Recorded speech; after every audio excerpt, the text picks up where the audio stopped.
The fear in Harbor's End wasn't loud. It wasn't the kind that made people scream or riot. It was a cold, quiet dread that seeped into the very foundations of the town, settling deep into the salt-crusted docks and the hollow, whispering pines. It was the constant, low thrumming of a nightmare you couldn't wake up from. They called him the Midnight Weaver. He'd claimed 5 lives over 12 years, a terrifyingly sporadic pattern that baffled the FBI and gutted the local police department. His methods were meticulous, almost ritualistic, yet he left behind nothing but flawless silence and a chilling signature. A single strand of colored thread, always a different shade, woven into the victim's hair. Then, in the spring of 1996, the weaving stopped. Just like that.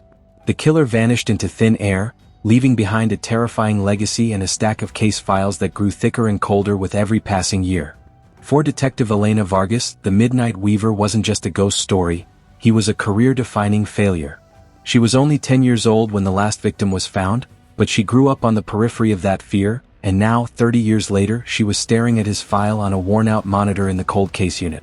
The file was a tomb, packed with archaic photos, dusty polygraph reports, and interviews with people who were now either dead or senile. The original lead detective, a man named Sergeant Rourke, had chased every shadow until the case consumed him, eventually retiring defeated. "It's a black hole, Vargas," her captain had warned her. "Don't let it pull you in too." But Elena couldn't let go. She saw not a black hole but a puzzle box, one that Rourke and his team had been trying to open with the wrong key. The original investigators had focused on proximity, people near the victims, known local predators, and transient workers. The profile had been vague: high intelligence, meticulous, a deep-seated need for control. He was a ghost in the machine, able to integrate and disappear at will. Elena spent 3 months doing nothing but reading, allowing the victims' lives to settle into her bones. Mary the first, a librarian. Sarah the last, a night nurse. Different ages, different routines, no obvious connection. Except for the location. All 5 murders occurred within a 3-block radius of the old Harbor's End clock tower. The original team thought it was just the killer's hunting ground, a familiar place. But Elena knew better. The Weaver was a creature of control, not convenience. The location was a clue. She pulled up the old aerial photos, comparing 1980s maps to modern satellite images. She tracked every home, every business, and every person who had lived or worked in that 3-block radius between 1984 and 1996. The database was massive, overwhelming. "We need a new angle," she muttered to her partner, Detective Hayes, a younger officer who'd been relegated to the cold case unit after a paperwork mix-up. Hayes pointed to a photo of the clock tower's base, where a small, family-owned coffee shop, the Daily Grind, had operated for decades. The victims were taken late at night, right? They weren't taken from the shop. "No," Elena said, her eyes tracing the outline of the old building. But every victim, except one, had purchased something from that shop within 48 hours of their disappearance. Rourke logged it as coincidence. "And the exception?" Hayes asked. The exception, Sarah, was Rourke's biggest miss. She worked the graveyard shift at the local hospital. The medical records show she bought a coffee there every morning on her way home. The Daily Grind. It wasn't the hunting ground, it was the observation post. The Midnight Weaver was watching his victims, establishing their routine, and then striking when their pattern was set. The true breakthrough, however, was in the weave. The original evidence, the 5 tiny threads, had been carefully catalogued. But back in the 90s, forensic textile analysis was primitive. The assumption was that the threads came from the killer's clothes. They were sent to the state lab where they sat gathering dust. Elena requested the threads be re-examined using modern microbial DNA analysis. It was a long shot, hoping to pull bacterial or touch DNA from the individual fibers that the killer would have handled. The lab balked. It was expensive, time-consuming, and almost certainly fruitless.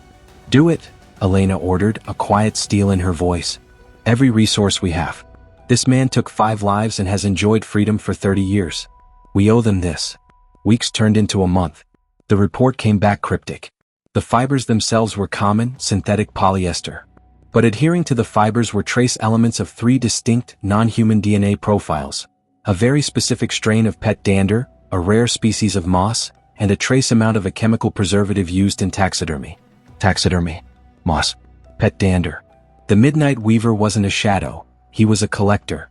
Elena pulled up the list of 300 individuals from the 3-block radius and cross-referenced it with anyone who had been linked to hunting, collecting, or pet ownership. The list narrowed from 300 to just 12.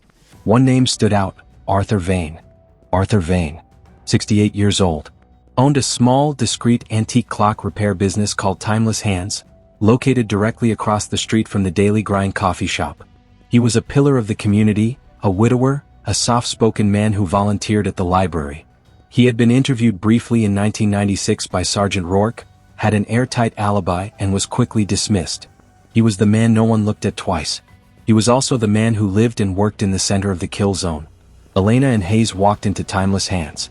The shop smelled of old wood, brass polish, and a faint, musty odor, the kind that clings to old fabric. The sound of a dozen ticking clocks filled the space, a symphony of passing time. Arthur Vane, thin and pale, stood behind the counter.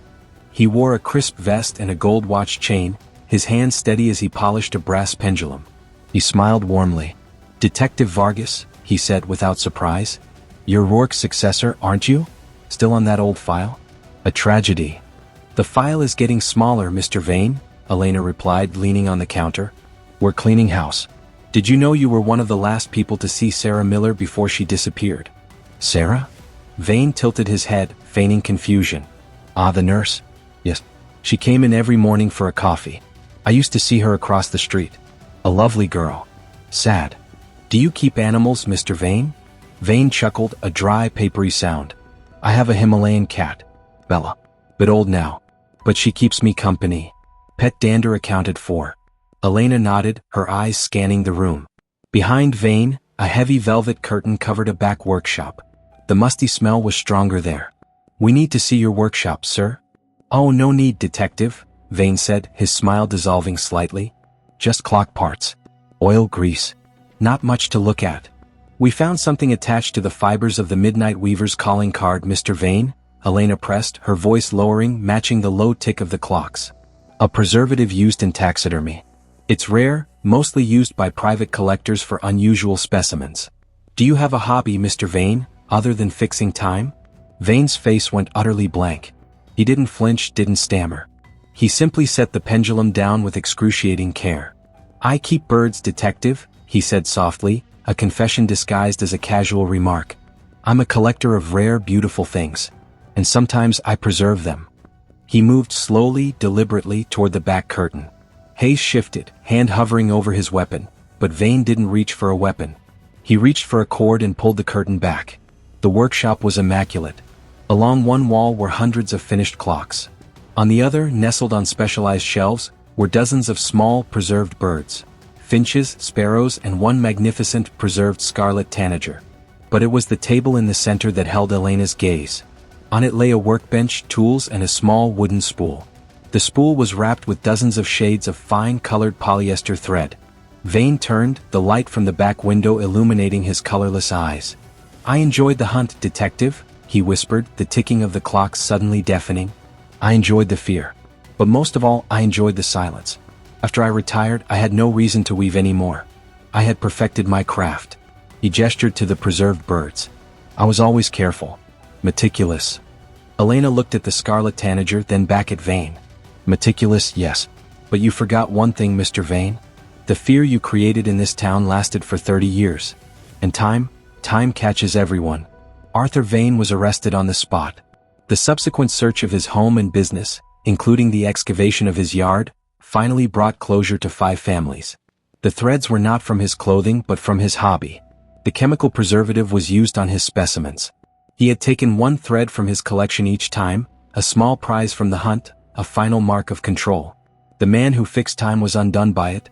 His secret was safe for decades, not because he was brilliant but because he was normal. He was quiet. He was the kind of person you trusted with your grandmother's heirloom clock. His proximity to the victims was not a coincidence. It was his camouflage.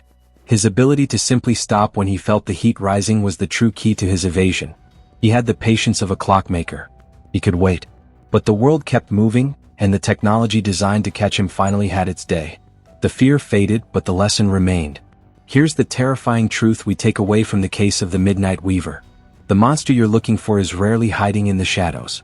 He's often the man smiling at you from across the counter, the one with the quiet, timeless hands. He's the one who has mastered the art of being invisible. Justice isn't always fast, but the pursuit of it never truly stops. It can take 30 years and a determined detective to crack open a cold case, but time itself is the greatest detective of all. If this story reminded you that the truth is often stranger, and far more chilling, than fiction, hit the like button and let us know. Subscribe to the channel for more long-form true crime narratives that expose the darkness lurking in plain sight.